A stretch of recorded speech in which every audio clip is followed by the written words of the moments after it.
Hello, everybody, and welcome back to the I Am 1-2 podcast with your host, Christopher Cohn. With me, as always, is my good friend, my co-pilot, and my producer. It makes it all happen in the studio, Dan the Man. Welcome, Dan. Hey, welcome back, and welcome everybody to the podcast today.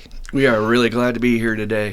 We got some good tools for you today, no matter what you're trying to overcome. We're going to talk about proven scientific methods to deal with triggers, to deal with cravings, and to get them out of your way so you can achieve your goals, whether those goals are to stay sober in the new year, you're extending your dry January into February and March, whether your goals are food and you want to eat better, whatever it might be. We're going to work on that and give you some proven tools today to help you navigate that landscape. So if you're just happening on this podcast, we are an all things recovery podcast. We try to do different topics every week to bring tools to you that we get from our international community of 12-step meetings, that literally it's like this living experiment where people are going to these meetings every night and they're sharing their life experience and they're sharing what worked and what didn't work. I mean, from anything to this is how I fixed my toilet to this is how I fixed my kid.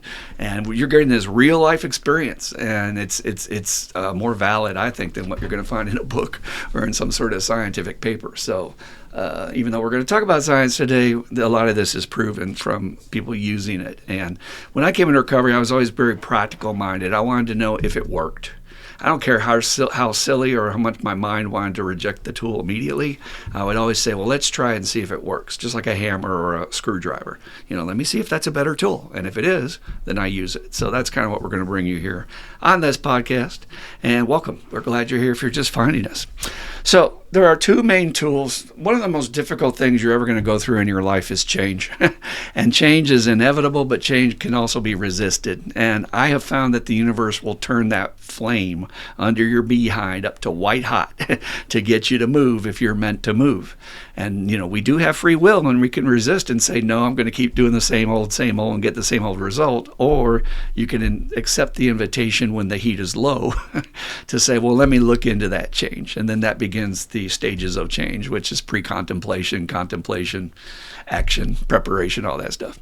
So, but the most difficult part is when you're trying to make the change and you're besieged by all these triggers and all these cues, they're also called, everywhere you go for the old behavior that immediately is causing your brain to fall into the pattern of let's go ahead and repeat that. I've been playing a lot of Nora Volka in my group this past week. She's the director of the National Institute of Drug Abuse. She's probably one of the smartest neuroscientists on the planet. I shouldn't say probably, she is. On addiction and on all forms of addiction, tech addiction, food addiction, cigarettes, drugs, alcohol, whatever it is. And she can show you the brain scans, how the brain is being manipulated through dopamine, that when you see a cue, your brain's going to release dopamine to get you to go get it. Because that's how we survived. If we had not had dopamine evolve in our brain, we would have stayed in the caves and slept during the winters and not eaten anything because it's too cold to go out there. It could be too dangerous to go out there, and we would have died. So dopamine releases, that's like, okay, it feels good to move. It feels good to get up and get out of the cave. It feels good to grab the food and to kill it and to hunt it and bake it and make it, whatever. And then that reinforces the species being here. Same thing with sex. If your brain had not made food and sex pleasurable, we would not be here. We'd be dead. So that's the problem, is that you're actually getting a little hit of dopamine just by seeing the McDonald's sign, just by seeing the Krispy Kreme hot donut sign or whatever your weakness is. And so we want to sort of do our best first in early recovery to just eliminate the possibility of as many of those triggers as possible. I know it sounds silly, but we'll advise new patients to go down different roads. Just driving down the same road can help you fall into that pattern where you pull into the liquor store or pull into the McDonald's and grab fries after work, and you don't need them, right? You're going home to eat dinner, but you're grabbing an extra snack. So consider altering your routine, consider altering your travel route, because that can be very helpful. But when they come up and it's too late, I want to deal with two triggers that we know, and two tools, I should say, that are very effective. The old tools would be like, well, just don't think about it, right? They say, just say no, that's not a tool. Or they might say, count to 10, and maybe the craving will pass. I'm not a fan of those at all. I don't know about the science of that, to be honest with you. I've seen conflicting reports about whether it's 2 minutes or 10 minutes that it takes for a craving to actually pass all the way. But, again, these are more effective. So one of the proven methods we have is this thing called HALT. And I don't think we talk enough about it in meetings in terms of explaining what it really means. And I have found that with my patients, they get a new take on it the way I break it down. So hopefully it'll help you. So HALT is an acronym that stands for hungry, angry, lonely, tired. And the idea is mindfulness. That is truly, this tool came out probably in the 70s maybe, but I heard it in 1983 when I first hit the doors of recovery. And we didn't talk about mindfulness back then. Mindfulness was kind of relegated to Buddhism and maybe some meditation circles, but I never heard the word mindfulness in an AA meeting. And you still won't hear it today that often unless you're in a very evolved group. But the whole idea of this HALT tool is we want to stop all the emotion, the chaos around you, and we want to bring it back to you. We want to breathe, bring myself back to center, and then I want to examine certain things that maybe my body is telling me I need to pay attention to, and I'm not fulfilling those needs. Hereby, it's driving a crave to use. Remember, our cravings to use, whether it's food, drugs, phone sex, whatever your thing is always going to be based on this need that I'm in some sort of pain. I have pain and unmet needs, and so I'm going to go out and somehow fulfill that. But what if the need that your body's actually telling you should fulfill is not the drug, but because of habitualized behavior, your brain's going to get the drug? Okay, so HALT stands for hungry, angry, lonely, tired. So hungry is, when was the last time you ate something decent? And that's the key freaking word. Just eating the crap food we have out there will actually make your cravings worse. Right? We have a dopamine-fed drug supply food system. Everything on the shelves in the middle of the shopping supermarket is designed to elicit dopamine response. So you don't want to take something that's going to make you want more dopamine and make you want to eat more. But we're talking about, have you had some protein? Have you had some complex carbs and maybe some vegetables and or vitamins, fruits, whatever? So here's a story I can tell you I've experienced with that. I was working with a guy one night outside my men's meeting, and he was digging everything we're talking about. I mean, he is like looking at me. He's engaged. He's participating. And you can tell when a newcomer is like eating out of your hand and you're like, yeah, I got him. You know, it's almost like you want to nab him before he can leave. And so all of a sudden his mood just went like somebody turned out the lights. And I was like going, well, where'd you go? I was confused for a second, like, what happened? Where'd my guy go? And he's just like, yeah, no, it's good, man. I just feel like I need to go home. I said, whoa, wait a minute, wait. We're just, we're going to finish up soon, but you were digging it. What happened? And he doesn't know what happened. He just feels like shit, and he just needs to go. He just needs to run. Remember that response? Run, rabbit, run. Just get out. And so I asked him, I said, you know what? Let me ask you a question. What'd you have to eat today? Newcomers, sponsors, ask your guy that periodically. What'd you have to eat today? If you're wondering why he's acting like a jerk. I don't know, man. I may have had 3 monsters, and they had donuts at work. I had one of those, and beef jerky. I think I grabbed at the gas station this afternoon, and I had coffee at the meeting tonight. That's about it. Well, now it's 10 o'clock, and this guy is crashing. He needs some food. I dragged that guy over across the street to the burger joint, made sure we got some burgers and protein. He can have the other junk. And I swear to God, in a half hour, he was right as rain. He actually was thinking about using and just getting some decent protein, something to fuel him up, changed his mood, right? Plus, he got the dopamine lift from the food. Let's not kid ourselves. But I am astonished how powerful that effect is. And some of us are more susceptible to it if you're hypoglycemic or something. And a lot of alcoholics I run into have that trait. It's kind of weird. I don't know if it's because of all the sugar they've been drinking with the alcohol, and some of them have diabetes. But when their blood sugar gets a little wonky, they get a little wonky. So pay attention to that when you're working with newcomers. What have you had to eat today? Tell me what's up. We need to get you something decent. Number 2, angry. This is the one we discount the most. We're going to discount, or we're going to minimize, we're going to pretend that something doesn't bother us. We as addicts, alcoholics have this uncanny inability to not show up for ourselves. Like literally something is going on with me, but I'm not going to be honest with you because I think it's stupid. Or I'm embarrassed, or I don't want you to laugh at me, or I don't want to bother you, sponsor. You're busy. This is just some dumb thing. Well, I have a question for my newcomer in that instance. When was the last time you were the best judge of what caused you to relapse? When was the last time you were the best judge of how you feel?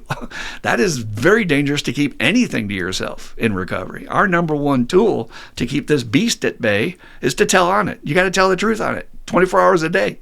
So I don't care if you're stubbing your toe. Let me know. I won't take it any big deal unless you're going to spend 2 hours telling me about your stubbed toe. We're not going to do that.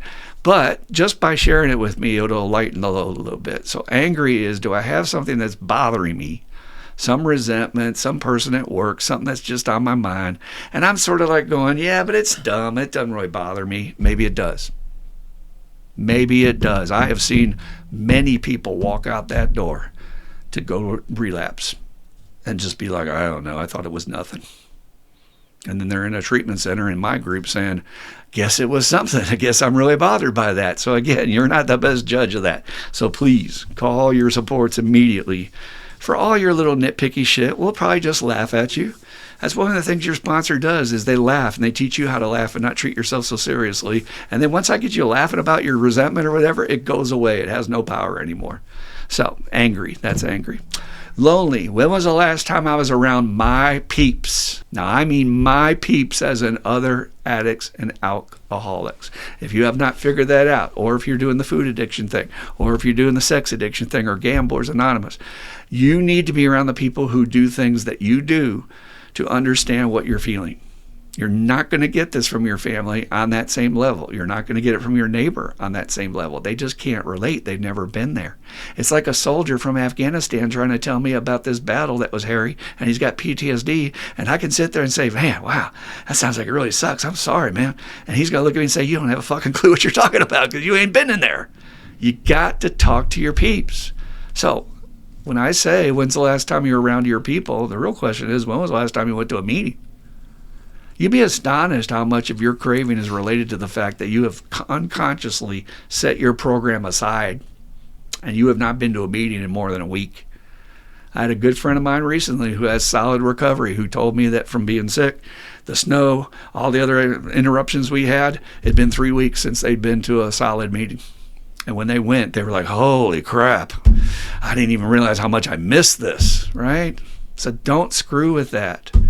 Lonely is, when was I last around our people, man? We are the kind of people that you can sit here and put 20 beautiful bikini-clad women around me telling me how much they love me, and I'm still going to have that feeling of emptiness and nobody understands me inside, right?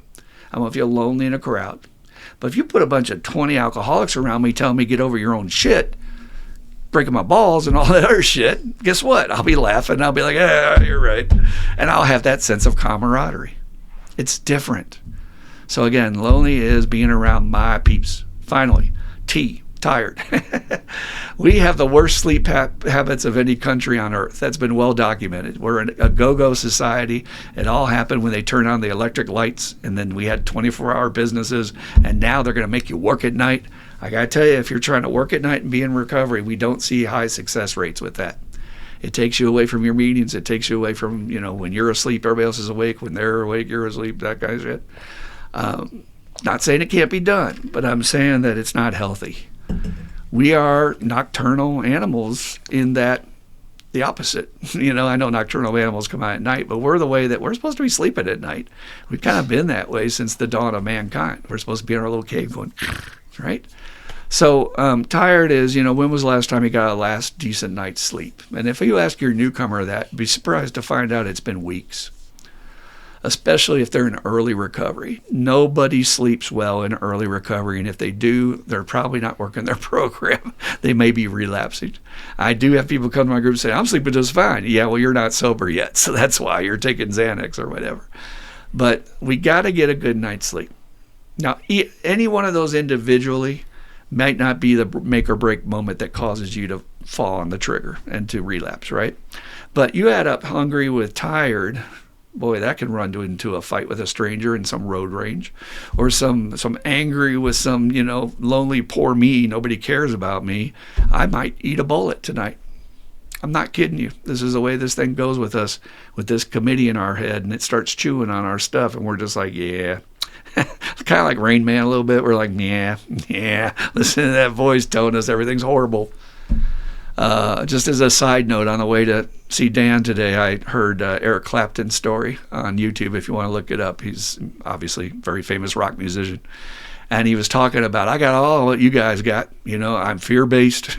I got this negative thinking. It catastrophizes. It projects. It's always, and he didn't know that was alcoholism, and neither do my patients when they come in my group.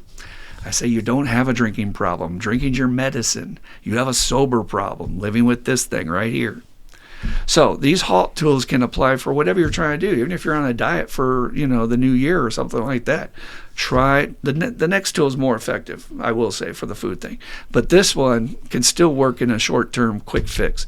Hungry, angry, lonely, tired. Let me go get, for instance, I heard a comedian talk about he keeps quinoa salad in his refrigerator, and when he gets that craving, he runs in there, he eats a few bites, and then when that hits him, it's not as strong. And he's about to run out and get some food he shouldn't eat. He always has something prepared. That's a great way to do that. So give it a shot. Hungry, angry, lonely, tired, HALT. It's a good sort of dressing on the wound till you get to the hospital kind of tool.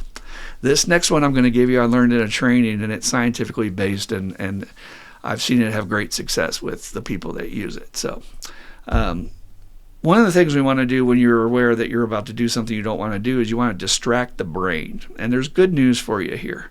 The brain has this amazing mechanism to focus, and it actually loves to do that. People try to multitask. That's actually been proven not to work very well for us humans. We're better when we concentrate on one thing at a time. But the brain can also go like squirrel. So here's the way I always break this topic to my patients. I'll say, let's pretend you have a bad group and you're leaving here saying, I don't care what Christopher or anybody else says. I'm going to go get something because I don't give a, you know what, I'm doing it. And you drive down the driveway and you get to the exit by the road there. And as you're trying to get out and navigate traffic, a car comes careening by in the air, flips over. Another car goes this way, and they both crash and catch fire. And you saw the whole thing right in front of you. That's called a squirrel moment. I don't care how strong your craving or cue was. I don't care if it's ironclad, like freaking Hulk Hogan's got a hold on you. You will be totally let go of that you thought of using. You'll be like, what? Holy, what? What? That shows us that scientifically it is possible to have the brain thrown off scent. And we actually have some tools to help you do that when you're wanting to use. So, of course, maybe 10 minutes later, if you didn't do anything different, but watch the accident, then probably you'll go get some. But again, you want to be distracted. That's the key. So it's kind of a confusing message just to put that out there, because I know it almost sounds like we're saying two things. The mindfulness, then we're saying distract the brain. I think it's in order. I think first mindfulness is what's going on, what's really happening. Am I really having a craving? Is this really happening, or is this just a mind? What? Because I think too many of us push through, especially us stupid men, man. We always pretend nothing bothers us. We're just going to push through, and then the craving gets worse. It's going to double down because you're not paying attention to it. So here's the three methods you want to do, the three things within the tool that will help you distract the cravings easily, but you got to plan these out ahead of time for them to work. Number one, who is my safe person to call? Now, if you don't have a safe person yet, you're kind of already done with your addiction. Addiction thrives on keeping you isolated from the group so it can talk to you and sway you and tell you lies without anybody challenging them. And then you're going to go, okay, and then you'll walk to the liquor store. So if you're doing this alone, you're already done. But your safe person ideally should be someone who has your issue. As I said before, you don't want to use your parents. You don't want to use your family. A lot of my patients will come and say, I got good family support. And I said, actually, your family is going to be the worst thing about your triggers when you get sober. And they look at me weird because they think I don't know what I'm talking about.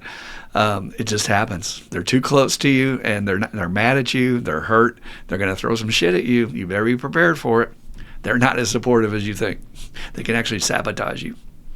But your safe person will be somebody you've called ahead of time and you've said, hey, you know what? I'm doing this sobriety thing, and there's going to be times where I'm just really fiending. Would you be comfortable if I just called and talked to you when that's happening? My experience is 10 times out of 10, someone's going to be honored to feel like you picked them to be their support person. See, we got to get rid of this false idea that I'm bothering you or they don't want to talk to me, they're busy, But no, I would be honored if somebody said, I trust you enough that I feel comfortable to call you. The one thing you don't want to do is call somebody where you've not cleared that with first. You hear what I'm saying? You need to make sure they understand that's why you're calling, and that when I call, do me a favor, shut the fuck up, and just listen. I need you to listen to me vent and get this trigger off of me. Don't give me any AA tools. Don't quote the big book. Don't freaking come back with your experience, strength, and hope. Just shut up and listen. Now, that tool that's been out in the social media a little bit lately about the 8-minute rule, that if you spend 8 minutes with somebody in distress, that's literally all they need to get their cars back, their wheels back on the track. 8 minutes of solid, I'm here, I'm present, I'm not looking at my cell phone, I'm with you. Talk to me. That's what I need from my support person. Who's my safe person that I can vent to? And venting means I'm just going to go bleh. I'm not going to worry about how it looks. I'm not going to worry about what I'm saying. I'm just going to be me. And that person has to be safe, that you're not going to feel judged. You're not going to feel like they're going to tell your business to someone else.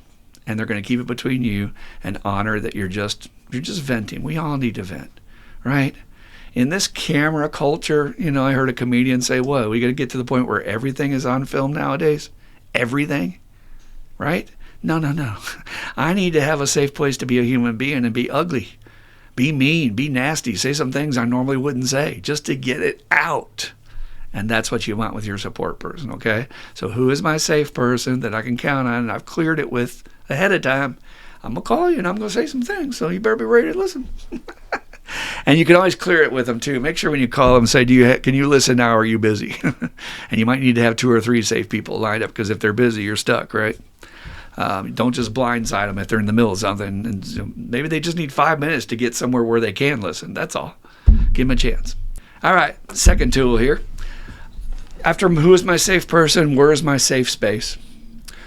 The one thing you do not want to do, which I did the worst about when I was trying not to use, is pace the floor, sit on the edge of your bed, rock, bite your fingernails, and not change your scenery.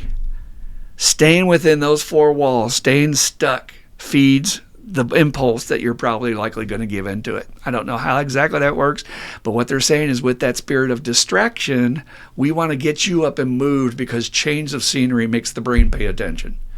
Brain's like, where are we going? Oh, we're driving. Okay, I got to pay attention. What? We're going here. We're going. You are in control of your brain. It's an organ in your body, just like your heart, okay? You have free will. It is not controlling you. So it's hostage. It's got to go where you go. And you get up and say, all right, we're going. Now, here's the trick, right? We don't want to make sure we don't get in the car and go to the dope man's house. So the way to avoid that is get your safe person on the phone and be accountable to where you're going. And again, you've already planned this out. Where is your safe space? When we were working with the soldiers with PTSD, they would always talk about, I got a mobile home out in the back country, or I've got a cabin in the woods. And when I'm really hurting and I'm about to do something I'm going to regret, I just run there and I get peace. They get their touchstone to be able to calm down, right? Maybe your safe space is a coffee shop that you found for yourself in recovery that you just like, and you like their coffee. If your brain has no association with drinking at that coffee shop, then that is considered a safe space. I have a very good friend of mine who might be listening to this podcast who swears to you that he got sober on a local coffee house's iced coffee. He said they were very expensive, but I was saving money because I was saving way more money than I would spend on booze. But he said every time I worked for myself, every time I got that really bad craving, I would just go there and get that iced coffee and sit and just be out of the environment. And it helped him. And he would probably call somebody in the program too. I know this person. They were pretty solid about having a sponsor and stuff. So where's my safe space? Try to develop a place. It could be a park, it could be a beach side. But again, it's not associated with your past. It's not associated with drinking or drugging in any way. And then finally, to distract the brain, the third and I think the most important piece, what's going to be my substitute reward? I have watched so many addicts and alcoholics go through my group and through my home group and do recovery the worst way possible. Okay, so you went to the party last night. Yeah. And there was drinking at the party last night. Yeah, I know. I probably shouldn't have gone. So what did you do? Oh, nothing, man. I did nothing.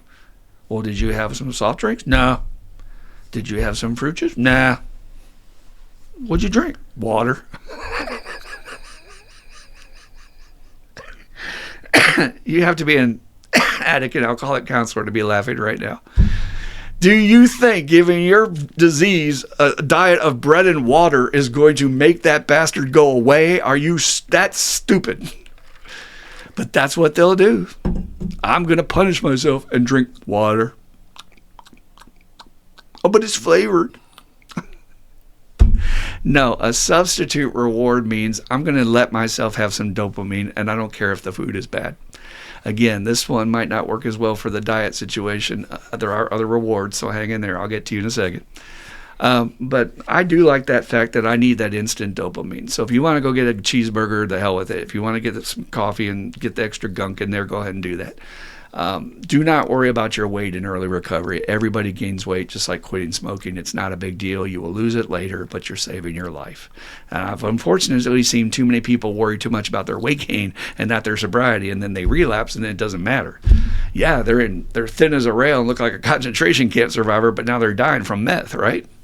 So please give yourself the liberty that, what do you want? Ask your little kid inside, what do you want?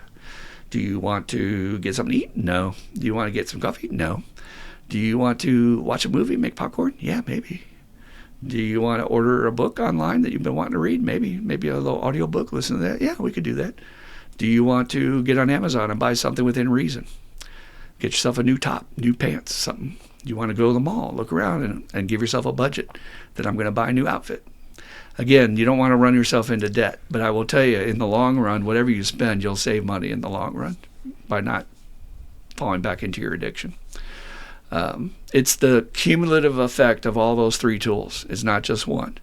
So again, I'm on the phone, I'm talking to my safe person, I'm getting in the car, I'm moving to my safe space, and I'm thinking, okay, what do I want? What could possibly distract me and give me enough dopamine to shut up the beast?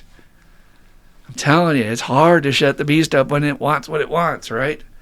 So give yourself the liberty that whatever it is, I'm going to just allow myself to have this. If you buy yourself another day of sobriety, I'm telling you, it's well worth it. It's worth gold. Very few people are going to make it. Or the recovery is too hard. So give yourself that license that I'm just going to do whatever the hell I need to do. And I'm going to tell you, we even used to have old-time sponsors that would tell you, yeah, I don't want you to mess with the ladies, but you have a good right hand that works, so do what you got to do. And I hope you find a sponsor that will talk frank to you about that. I hope you have a sponsor that will share their experience of what they did to get through daily in early recovery. When you're trying to change your brain chemistry and change the way your brain's been wired by addiction, it's the hardest thing on earth. So you got to do what you got to do. And I'm always clear with my patients. I say, hey, man, I won't judge you. Do what you got to do. Don't break any laws. Don't get arrested. And that's a good day in sobriety. Not breaking any laws, not getting arrested. And get back sober on Monday, especially on weekends. Do what you got to do. But don't give up your recovery. Why? We know your brain is healing through this process, that after a month to 3 months, you're going to be in a completely different place of sanity. You are not sane right now. As your drugs have changed your brain to the point you're not even thinking straight, but you think you are, which is the pure definition of insanity, somebody that doesn't know they're insane, right? So let's let the brain heal. Your main goal, get your head to your pillow sober every night, period, end of story. And everything else, if it's messy, early recovery's not pretty. It'll be okay. Nobody's judging you, that's for damn sure. All right, let me give you one last proven tool that I have used, and it's short and sweet, and I'm telling you it's fun too if you want to try it.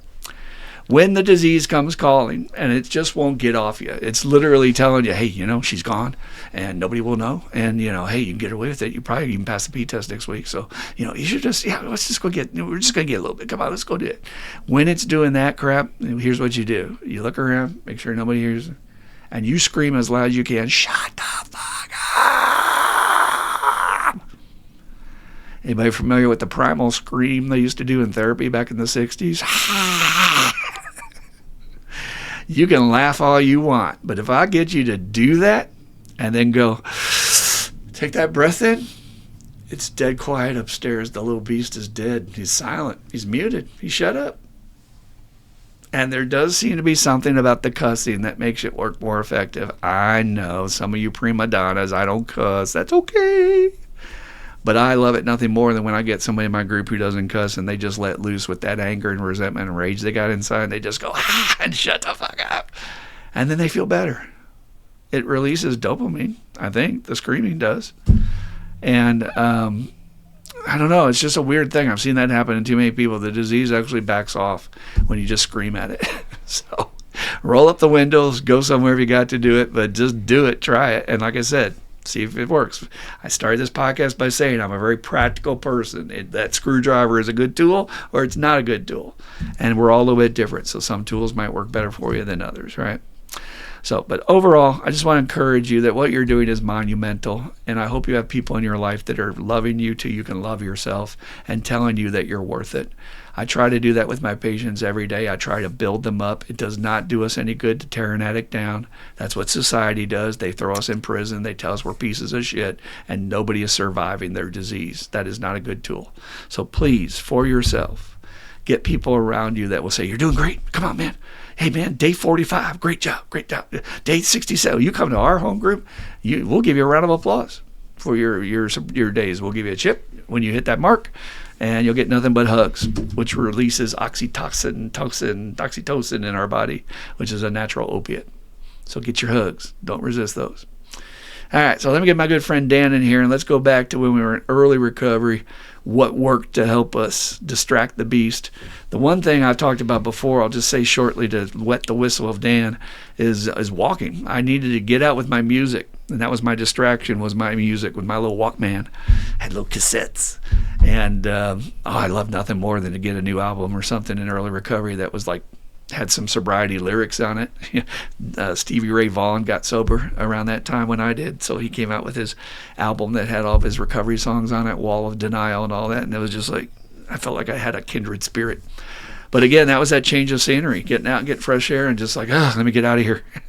That helped me immensely in my early recovery. So any ideas over there, Dan, about HALT or any of these other proven using avoidance tools? Yeah. Sure. Yeah. A whole bunch of them. I'm going to start off with one thing, and you were talking about these triggers out in the world to try to get you. Last night I was at the Home Depot, and a quarter mile out in front of the Home Depot is a Chick-fil-A, and the wind was blowing straight from that Chick-fil-A up to that Home Depot, and I don't know, I don't have any problem eating that, but I could it just, man, it made me want some of it. It grabbed me. I mean, almost like just totally took me over for a second. I was like, I was almost like just turn around and start walking down to the Chick-fil-A. Probably, and I've said this a bunch of times, but my best tool early on was I was just pouring recovery audio into my brain all the time, man. And it almost was a certain thing where it couldn't get a foothold while I'm listening to that. I wasn't having cravings while I was listening to a speaker tape. And then another one, and you said it, was change locations, go for a walk, move, get out. Something will distract me if I will move and change locations. Like you said, something will happen. And my brain will jump. I'll get squirreled, and it'll squirrel me away from the cravings. I've heard some people talk about, and I don't know of how. I know this has value, but I don't know about conquering a craving or not, but to think about the trouble that you got into and how bad it was when you did drink. Think about the worst thing that happened to you drunk. Right, they'll replay the tape. What always happens when I do that? It might be something that would work for people. I have never heard HALT described like that either, Christopher. Oh, thank you. I really like it, and I like it as a basically all I've ever heard is don't let yourself get hungry, angry, lonely, or tired, and like how are you going to not do those things? Especially if I'm unmanageable and I'm in early recovery. Of course, I'm going to do all those things. Yeah. I did look up that diural, D-I-U-R-A-L, is the opposite of nocturnal. Huh. I know there's another one called crepuscular, and it's being both, where you can be active during or crepuscular. These words, they come up, just make my bread go what? Yeah. And in the beginning, you said talking.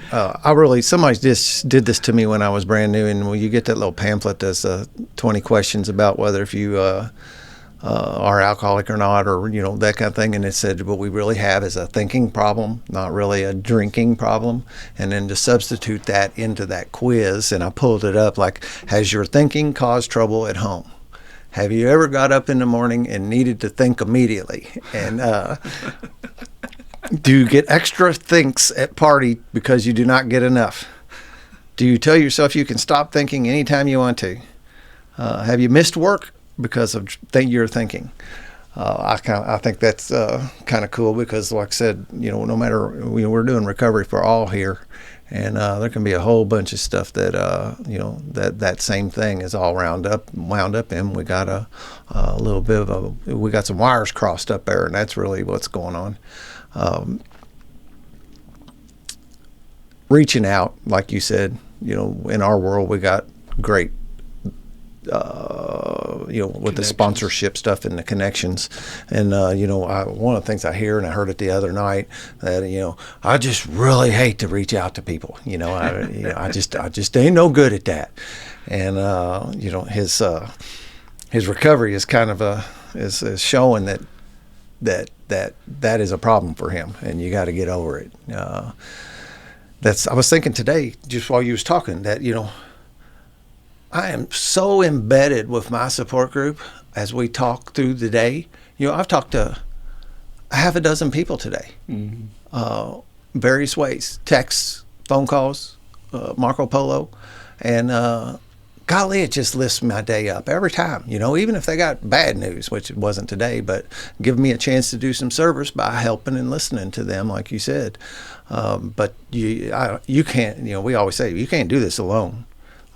You have to have some safe people around you, and safe people who will listen to you and allow you to just puke it out. Just who knows, you're not going to get in any trouble or say something stupid. And let me touch on that tool you said about feeding your head the recovery audio. I think there's both. I think if you're listening to positive stories about what's possible for people and the miracles that have happened in their life by changing, that can definitely push you up that hill when you're losing steam, right? Give you that inspiration. I think it's also that science that, we've touched on this a little bit on here, but for people who haven't heard it, nowadays the American Cancer Society is promoting this stop smoking method where you just immerse yourself in what the horrors of smoking does to your body and your brain and your health. And that means videos and reading, and you're just constantly immersing yourself. And eventually there comes a time when your brain will just, and you keep smoking while you're doing this, there comes a time where your brain just wakes up and goes, ugh, wait, what? This doesn't even taste good. Well, I've been doing this with junk food. It's been a long journey, and believe me, trying to unhook myself from our addictive food supply, I want to write a whole book about this, because this is almost turning out to be as hard as, as getting off drugs and alcohol. And to me, cigarettes was always the hardest addiction to quit. But there does come a point as I'm immersing myself with these videos about people talking about, you even bringing it to my attention again, for those of you that don't know, how the tobacco companies bought the food companies and decided to apply their tactics to get us hooked so they could sell more product. That's why all the food is tainted right now, because tobacco companies are running them. But by immersing myself in it, it's given me that awareness that even if I do get it and I try it, I just go, is this really worth it? Does it taste that good? No, it actually tastes like cardboard with salt poured on top or something like that. And it's changing. So if you have the food thing, you might want to try that one. And I also think that works for, what was the other thing I was going to talk about? I had that, implementing that same thing of the around food, and I did. The other day I was in a hurry and I was wanting to stop and get a sandwich at McDonald's real quick, and I got it, and I got a quarter pounder with cheese, and it was awful. Yeah. I didn't even eat the whole thing. Yeah. It doesn't even look or taste like food at a certain point. Yeah. You know what I mean? Yep. Yet that craving that they've instilled in us through advertising, but also it's intentional that they're putting the fry grease and smoke out in the air to get you to pull in. So programmed, like, oh, it's going to be great. It's going to be great. That memory of when we were kids, we used to go and get the Happy Meal or whatever, that's what they're building on, is those memories you've embedded in you as a child, Yeah. Yep. Even our candy supply is so crappy, compared to European chocolates and things like that, and you get it and you think, oh, remember when this candy bar was your favorite and you were a kid and you have it, and then you have it now, you're like, this is kind of like fucking 2-cent chocolate. Yeah. You can tell it's not fine chocolate. They changed it. Yeah. They did change it. I do agree. I think they're much less opulent. I think they're cost cutting on them. You know, a lot of people used to talk about eating some chocolate during a craving too. I remember hearing people talk about. Well, that a one little is for candy. sugar, because alcohol has so much sugar in it. They used to say chocolate or carry hard candy in your pocket. I agree with that one. I have no issue with it. They've kind of debunked it. Every time I go to training, they'll say something like, well, it can also kick off the phenomenon because that's kind of like giving yourself some sugar. I don't know about that. I don't agree with that. You do what you got to do that works for you. I'm still going to default to that for this entire podcast. And everybody's method has a little bit different, just like you're describing. Yours was different than mine, right? Yep. Yep. So, well, how about your newcomers? Have you seen anything with them that they had extra trouble with on triggers or anything in their recovery? You know, I hear something once in a while, but usually their main tool's calling me. Good. You know, if they're feeling like drinking, I'll get a text or got a minute, and but it's kind of funny too though, because I know some of these guys are having more triggers than they're telling me. Just like you had said a minute ago, you know, you don't, you know, in early recovery, and you don't want to admit that to your sponsor because, like, by some way you're broken because you're an alcoholic and you're having cravings for alcohol. Of course you are, dude. And I tend to ask that question a lot in the early sobriety too, man. How you been doing with the cravings? Good. There is this weird thing, and I think it's just our programming from being beat up by society throughout centuries, guys. This goes way back to your great ancestors. We're the ones that get turned out. We're the ones that get exiled from the village. We get, you know, there's this great scene in Highlander where they think he's a witch and they put this oxbow on him and they're all throwing stones and rocks at him to run him out of the village, and he ends up on the mountaintop. And in the old days, you were consigned to die if they did that to you. And that's us. And so I think that programming, like, well, if I admit I'm using, that means I'm not working my tools or I'm failing. And especially old timers, I think they can die and relapse because they're not being honest about, I am an alcoholic the rest of my life. I'm an addict the rest of my life. That's natural for me to think about using. Very natural. I don't fight it anymore. I've learned to laugh at it. I think that takes the fangs out of it. Like, you know, it's not so serious. It's just like, yeah, of course, yeah. What? Like, I was talking to a group. It's like Kentucky just made marijuana medically legal, right? And in every state that's made it medically legal, recreational comes right after that. And all the companies are lining up, so we know that's coming. And again, it's kind of like crazy shit because we grew up in a very conservative state, and we were like, you know, you couldn't even admit you were smoking back in the day.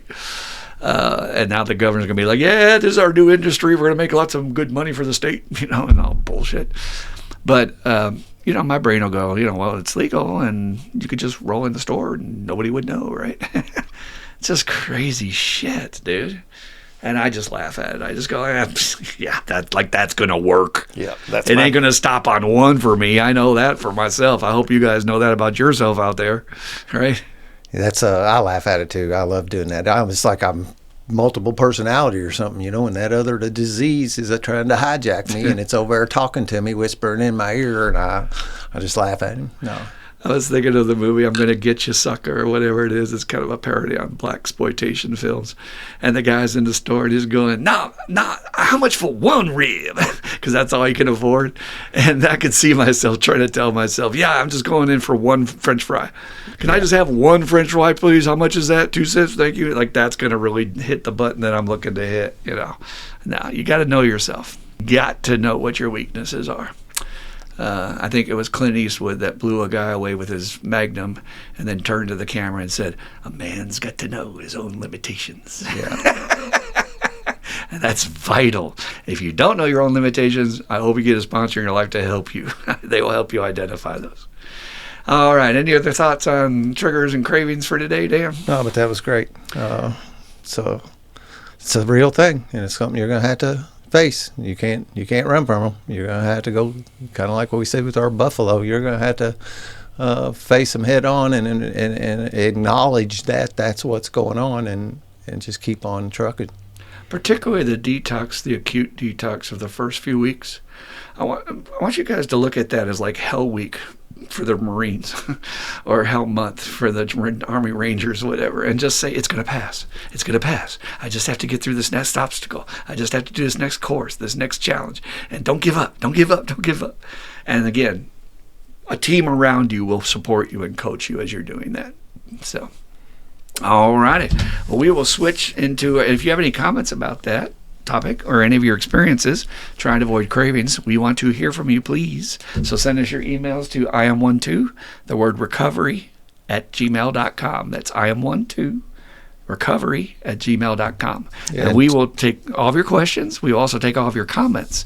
If you have anything to say about your personal experience with cravings, we would love to share that with the listeners. That's exactly what I was getting ready to say. Jump down there in the comments and let us know how you dealt with yours, if you're through them or if you're in them. That's excellent. All right, so we're going to shift in our phase where we're going to answer questions, as we said, from you, the listener, from sending them into that site right there. And we will address anything you've got on your mind, so please don't be shy. We'll be happy to help you, and it's all anonymous. We will not identify you by name.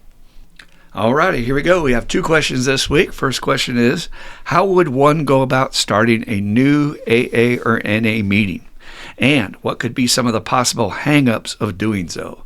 This is a great question, and you're doing the right thing because you're referring to your elders. I just happen to be that position today, but going to your sponsor, going to your great-grand sponsor, going to everybody you have in your support group that's got more time, always solicit their suggestions because they've been down the road and they've got valuable stuff to share. So the first thing that I want to emphasize is the most important thing if you're going to start a new meeting for anything. I don't care if it's a big book study or a Bible study or whatever you're committing yourself to, is to make certain you can keep that commitment. I have seen more people than I could count get all excited about a new project, and then they want to do it, and then they just disappear and the thing falls apart. And then meanwhile, they're going to leave all those people that came to that meeting who need the support in the lurch because now they don't have that meeting to go to and they've bonded with it.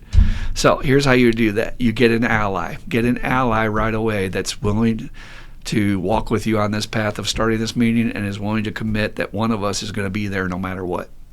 Because there are going to be weeks where you might go down. A lot of people are getting sick right now with the flu around here, and I'm telling you, you cannot afford that. That meeting has to be there with the doors open, the lights on, the chairs set up every damn week. So for one of the meetings I started, I had a sponsee come to me and said, there's a bunch of 12 and 12 meetings where they read the steps, but they don't reread the traditions. I think it would be cool if we did both. And I said, that sounds like a good idea. And so we got excited, and together we started that meeting, and he helped me. And he was there in times when I wasn't able to be there.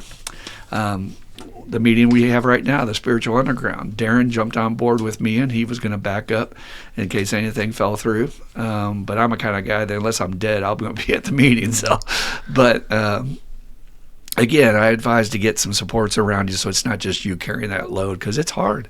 There's days when you run out of steam or you're just so damn tired from work that day or whatever. Make sure that it's a team effort. It always works out better. When you start your meeting, decide together, you guys are the home group. What kind of meeting do you want? How do you want it to run? And the fun part of that, I'm not going to say it's a hang up. This is fun. Deciding what you want to adopt from other groups and what you want to start on your own and what you want to reject. One of the things I had in mind for Spiritual Underground is I was committed that I wanted a group where people felt safe. Because the group we were leaving, men were bashing men. And you know how we do that? That fucking testosterone bull crap. I got a bigger ball sack. Let me just find something about you, put down your sobriety or pick on the newcomers, which I have no stomach for. I will punch a dude out if you're picking on a newcomer, dude. I don't play that. And that's what it came to. Somebody very esteemed in our community said some things about a newcomer that I was like, oh, whoa. And I looked over at Darren, and he looked at me, and we went, we knew we were out. That was it. And we'd already been talking about starting our own meeting. So when you start your own meeting, then you got to be a little flexible. Because when other people come in and they might have some differing ideas, the tradition is you got to have a group conscience and get together, and everybody has a vote. So that means the guy that's been there less than a month and you've been running it for 2 years, it's not your meeting. It's no longer your meeting the minute you start it. You got to take your mitts off and say, well, if it changes, I'll just go start another meeting if I don't like it, right? But if you let the group conscience do it, it's usually that God voice comes through, reason comes through, and the meeting continues the way it has. I'm proud to say about my group, I could not walk with a better group of guys right now that are upholding the spirit of this is a meeting where you are supported. This is a meeting where you're welcome. I don't care how far down the scale you've gone. You're welcome here. You are supported, and we will not make fun of what you say. And that's the shit I hate that men do. You know, the minute you show your underbelly, they're going to stick the knife in because they're uncomfortable with their own underbelly and won't share their shit. I hate that. How dare you, dude? You don't have the balls to step up and say something in front of all these guys, but you're going to pick on that guy for what he said. And it's these goofy, offhanded comments. I'm going on a roll. Here we go. I don't know what he was talking about. That shit. I had a guy do that shit. And I was like, oh, you fucking asshole. You just judged him, man. We're supposed to be tolerant here. Love and tolerance is our code. That's what we say in our preamble of our meeting. Follow this program's code of love and tolerance. And I believe that's what makes our meeting so unique. I believe that's why the newcomers are coming in and say, it's like a breath of fresh air. I feel comfortable here. Had a guy say that today in group. First time there. Dan couldn't get him to read anything. He was too like, oh. Dan said, well, we have a newcomer share. You can get up to it. No. But he said to me, it felt good. I felt comfortable, and I'm probably going to share next week. That's phenomenal. Amen. After one visit. So again, shout out to all you guys. You're doing that, not me. And that's my suggestions. It's no longer your meeting. Be flexible. Let God handle it. Don't get all, these old timers that have their mitts all over a meeting and you can't say that here and all that shit. It's like, you don't own this. Nobody owns this program. We have trusted servants. You're a servant, dude. You're not owner of this. It's just weirdness. So, but it's exciting. I would encourage you to do it. You definitely something you want to do at some time in your life. We also started a candlelight meeting at one time at 9:30 on a Wednesday night, really random. But that's when I got off work. I could buzz down there real quick. And God, it was awesome. I mean, at the church, they had like easy chairs. So we would get all these easy chairs together in the dark. We'd have one candle in the middle and nobody could see the person talking. And you talk about honest sharing. It was juice. And I wish somebody in this town would start one of those. Because we don't have a really juicy men's candlelight meeting that I'm aware of. And the one we had on Saturday nights is no longer around. That was the last gasp or whatever it's called. I think that meeting is around, but it's no longer candlelight. Something happened. We used to have a late 10:30 at candlelight, and that's not there as far as I know. I don't think they want to stay that long at the clubhouse or something. So, Dan, what's your experience with this question, if anything? How would one go about starting a meeting? What should they watch out for, et cetera? I definitely defer to you, and I don't really have any experience with it besides when we started TSSR, and I was kind of like, that's where I got kind of my Lieutenant Dan moniker of being your assistant. And we made a commitment. There was very few times both of us weren't there, but something's going to happen one time or another. You're going to be sick, or something's going to call you away. So you definitely have to have an ally. What do they say? Ally. Yeah. I've watched. Well, let's see what's in here. So next week, according to the layout, our buddy Ross is coming on the show, and we watched his and what that's brought to his life by starting meetings. And that's that it just makes him glow, and having the guts to do it. Hey, let's do this. And I don't know that he had an ally necessarily when he did them. I don't recall who it was. They had a pretty good little core group, but what do we have, 500 meetings a week here in Louisville? I could probably say Cindy and Catherine and probably Shannon was a big part of that core meeting. Yeah. Probably was. Yeah.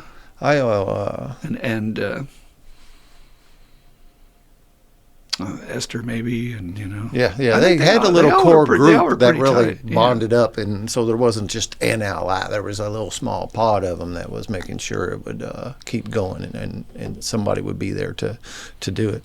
Of course, that one he has in his home, that's a but I think he has had an opportunity where he's having to cover, and for some reason work or something had got him. And he just let somebody, gave somebody his house keys and said, go on over and do it. That's awesome. That's trust. Yeah. I'll tell you that camaraderie and the support we have just Tuesday night when one of our guys, he's come to us like he was in treatment and he found us when he was 7 months sober or something like that. And he started getting our chips and he come up and asked me if he could get a 24-hour chip to, getting caught up with our chips. And I'm not really, this is a group thing. It's not my decision. I suggested to him to ask the group, get up and make an announcement, just ask. So I think everybody be cool with it. But then, like the way everybody yeah, and he got all that support Yeah, poured on him. he was surprised. All at one time, that was really a cool little moment where we're lifting and wrapping our arms around one guy. And he wanted all of his chips to be the same shape or whatever, same type. And he also just felt that energy from the group that he wanted them all from his new home group. And I thought that was phenomenal. That was awesome. Yep. It was a cool Again, moment. we're supporting a man having some softer feelings, guys. It's really, you guys don't know what you're missing. We need that desperately. None of us got that growing up. Yeah, but go out there and start your meeting. Get you a little pot of people and figure out how you want to do it and do it. I've learned that from you. If you're not, if we got spiritual underground, and that's something very, very, very special. But you've told me in the past where you've had opportunities where you just didn't have the juicy kind of meeting you wanted. So you grabbed up a buddy and vote with your feet and started it up with the principles underneath of it that you wanted in your meeting. It's awesome, man. And have that experience at least once. If it doesn't work out, it doesn't matter. You still had the experience that you can look back on that you did that, and it's really juicy. That's one thing I would say. It pays off tremendously. This is a little bit off topic, but Yeah. I have watched I don't know what I'll say is be careful with making changes in meetings. I've seen small changes in meetings kill meetings. It's interesting, like Broad Highway's no more anymore when they moved. And all it did was move to another location and not that far away. Mm-hmm. But it about fell through did fall through after that. I watched a few of them. We lost the church. It wasn't their fault. The church got bought out by a developer, of all things. It's a restaurant now. Yeah. And you're right. A change of location or a change of time and all that, you got to be very careful about monkeying with the formula once you find something that works. Once you got it working. All righty. Well, thank you for your input, Dan, and I hope that helped out there. And if you do start a meeting, and let us know. Or if you have any further questions, please ask us. I'm extremely supportive of anybody that comes to me and says, I'm thinking about doing this. And I'm like, yeah, let's do it. And they're always kind of surprised because they're kind of like on the fence going, I don't know if I can do it with all that self-doubt. I love anybody that's got an idea, wants to try something. What's the worst that could happen? Worst thing that could happen is you don't do it, and then you regret it on your deathbed you didn't give it a try. So go for it is what I always say. All right, second question for today is a short one but loaded one. See what you would answer this. If you're in recovery out there, how would you answer this question? What is the most important step of all the 12 steps? What is the most important step? Well, it's interesting how it's so easy for all of us as old-timers to default and say, well, step one. And that's where mine first goes, because step one, without that, you don't have the rest of them. And, with step one, you got to you got the problem. And if you don't have the problem, then why do you need the rest of the steps? And it's your whole foundation. And if your foundation is not strong, it all falls down, all that stuff. It's the most important. You have to do it every day. Yeah, it's and the problem with that is it's such book speak, and I'm looking more for an honest response here. If I were to switch the question to what is your favorite step, and I think that makes it important to you, I would have to say that the step 3 is the most overlooked, underappreciated step for why people relapse during step 4. I've just gotten done doing the finishing drafts on step 3 for the reformulation of our book, and it'll be out sometime later this year. I am one too. Just be patient. I want to get it right. We're doing this book so that everybody has access to the 12 steps. That is what God has intended, I believe. I've watched Bill Wilson talk about how AA did not incorporate nor make these steps private. They didn't copyright them, which would have killed them. They said, no, these are meant to be shared with the world. And you watch the movement of how many 12-step meetings there are today for every possible situation, except there's no group for just average people to just come in and get some tools. You don't have to say you're an alcoholic. You don't have to say you're an overeater. You just got some issues like we all do, and you want to figure out, are there some good tools out there? So we're reformulating the steps for that, and I just got done doing step 3, and it's such a vital step for, the whole first 3 steps. I'll make this short and sweet because we could do a podcast on it, but the short version is you could say steps 1, 2, and 3 is a process of surrender. I have to first surrender that I have this issue, and that's a hard blow. I had a patient today that I was really leaning on them, that this is how severe it is, and it took them by surprise. I think they were I think it was an awakening. I think they literally had an awakening that it was that serious. And I almost felt bad, because I'm like, oh, I didn't mean to wreck your day, but you need to hear this. This is something you need to focus on. You got to deal with this. And that my life has become unmanageable, that's a hard thing to surrender, because I I do good. I'm a good manager. I manage my money. I manage my relationships. But I'm unmanageable? Yeah, kind of. And then this next thing about being insane in step 2, and then I need a power greater than myself to restore me to sanity. That's a tall ask. And all this process is asking me to lay over my ego and just put my paws in the air and say, okay, help me. I guess I need to learn something, because I don't get what you guys are saying. And finally, step 3, we say, all right, Buttercup, time to pony up. No more bullshit. You're either in or you're out. Don't do this half measure shit, because I don't want to waste time on your ass. You're either going to do this work and commit and give me your handshake that you're going to finish it, or we ain't going to do it, and you're not ready yet. And you have to let go. You have to turn it over. We made a decision to turn our life and our will over to the care of God as we understood Him. That's a tall ask. And so I find the stumbling block when I said that people relapse in step 4 over this is that they never identified their God programming that was toxic to the point that it wasn't safe for them to turn over their will in their life. They'll say the words with you. They'll hold your hand and do the prayer and look you right in the eye. They'll even tell you, I believe in God and I've got good faith. But down, bottom line dollar, when that shit hits the fan, they don't trust it. And every single addict, alcoholic I've ever encountered, including this one, has always got that one eye out on God saying, yeah, I know you're supposed to catch me, but, you son of a bitch. Trust me, I know this thoroughly. So if I can get a guy to do his history, and we have this thing called a God inventory, this is a tool that is not in the big book. It's a tool that's been found by people going down the path. We have so much greater tools that have been added to what was written in the 30s. It's not outside their traditions. It's right in line with everything that Bill Wilson was advocating. It's just an added layer to look at. It's just like telling a new guy not to go to therapy. That's not what Bill Wilson said, and you're violating the traditions of the program to do that. So if I get a guy to do his God inventory and he can figure out, yeah, I got this shit from my mom and my dad, and I don't really believe it, and this is where I believe my guilt, and this is where I have my shame, and this is where I'm afraid of God, and this is, holy crap, I don't believe any of this shit, but it's in me. It is in me as if a virus had embedded itself in your system, and you can tell yourself, I don't really believe that shit, I'm an atheist today, whatever. You're still going to have that program and go, yeah, remember me? Remember what they did to you? Remember what they told you about God? I got to purge it. And then once I purge it, we build up this new idea. Well, if you could pick a higher power, what would you want? Let's build our own new higher power that is safe and solid to turn your fucking life and will over. That's a tall ass. Life and will? Are you kidding me? This ain't a minor step, folks. Dan said the other day, or somebody said, a speaker I was listening to online, yeah, I met this guy I was working with. He said he already did the first 3 steps. I said, oh, really? He said, yeah, I did it myself. Guy just started laughing. Don't overlook that process, guys. Do not speed a guy right into step 4 unless you want to be disappointed. He's got to write down a lot of scary-ass secrets in his 4th step, and if he's not trusting and he's scared, he's going to run rabbit run. That's what addicts and alcoholics do. So that's the missing piece, I think, and that's why step 3 is so important to me, because I can give a guy back. I'll shut up after this. He can give a guy back his original conceptions that he had as a child before the world ruined his God concepts.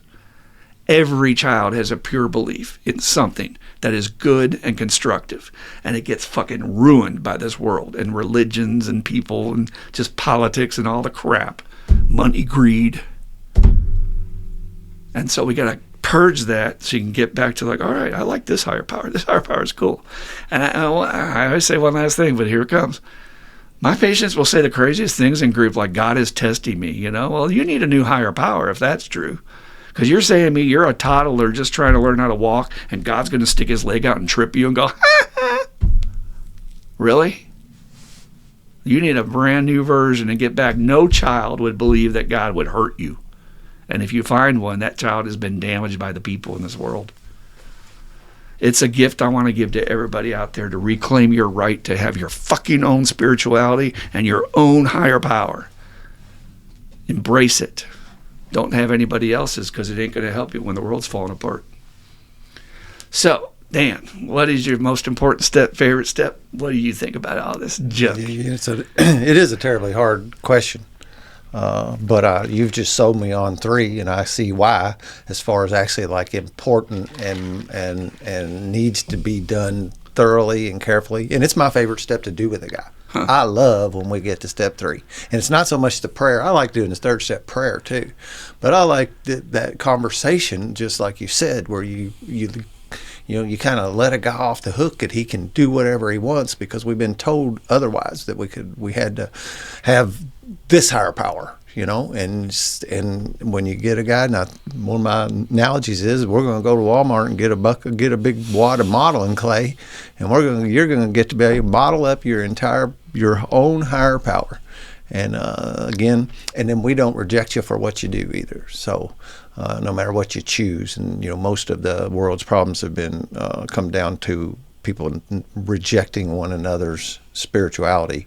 We war over that and kill people and kill millions of people because of their beliefs in their spirituality. But I also go in and say, I still feel like, and it's hard, like I'm sitting here thinking as you're talking, but it's still there. The forgiveness prayers in step 8 changed me. Where Me too. I'm not walking around like the cynic and like I have a heart of forgiveness today. It's my default position, no matter what's going on. And I know that happened through that 8-step prayer process. And again, not in the big book. Nope, it isn't. So if you're denying yourself those tools, you're kind of like saying, well, if I have surgery today, I'm okay with my doctor using a 1930s textbook.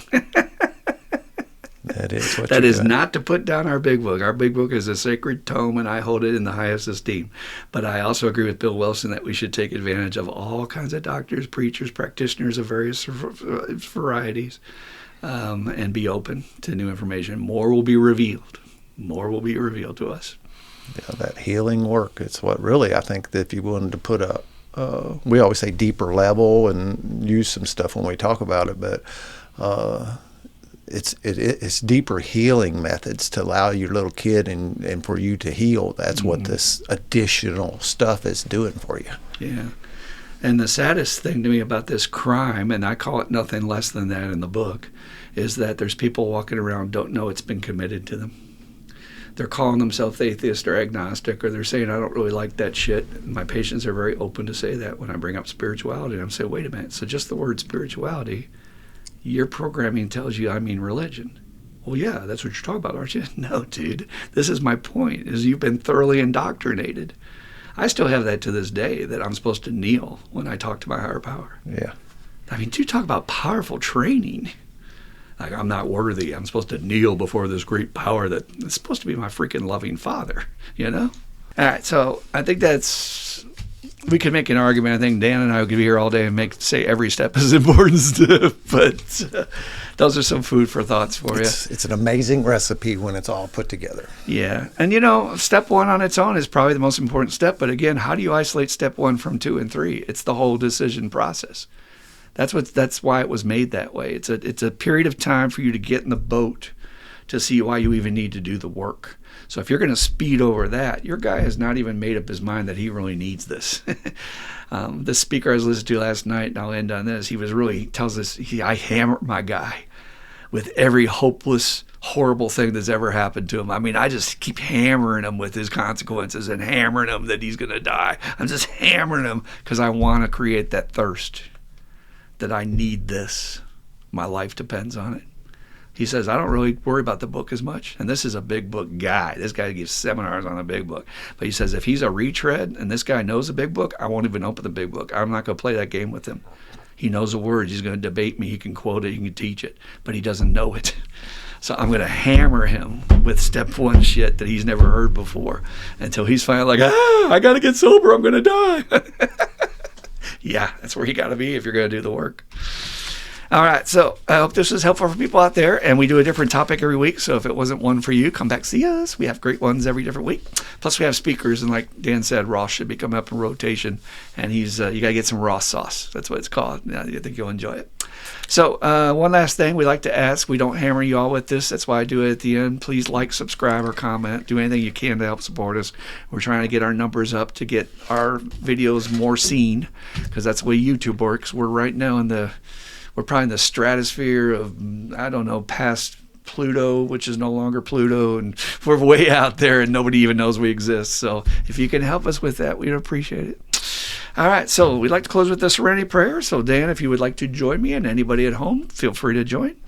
God, grant me the serenity to accept the things I cannot change, the courage to change the things I can, and the wisdom to know the difference. Just for today. Keep coming back. It works if you work it, and you die if you don't. Woohoo! We love you. Come back, see us.